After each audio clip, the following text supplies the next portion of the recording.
زۆری ڕووداوەکانی هاتوچۆ لە سنووری دارێ ڕاپەڕین ساڵانە سەدان قوربانی لێ دەکەوێتەوە. وتەبێژی هاتوچۆی ڕاپەڕینیش دەڵێت تەنها لە ساڵی 2017دا لە سنووری دارێ ڕاپەڕین بەهۆی ڕووداوەکانی هاتوچۆوە 484 وڵاتی بوونەتە قوربانی. لە ساڵی 2017 ڕابردوودا لە سنووری بەڕێوەبەرایەتیمان 305 ڕووداوی هاتچۆ ڕوویان داوە.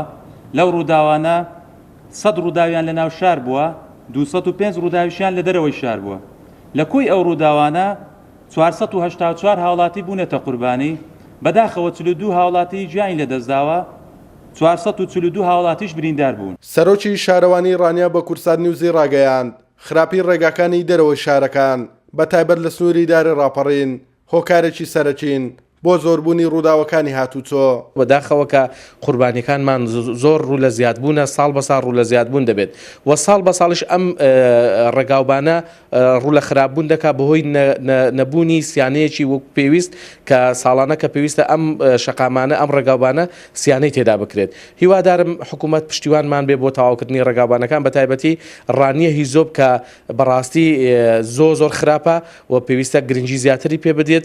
ساڵانە بەهۆی ڕووداوەکانی هاتوچۆ لە سنووری دارێ ڕاپەڕین سەدان کەس دەبنە قوربانی کە تەنها لە ساڵی 2017دا 305 ڕووداوی هاتوچۆ ڕوویان داوە.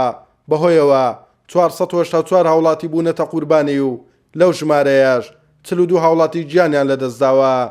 توانە عومەر، کورسات نیوز، ڕانیا.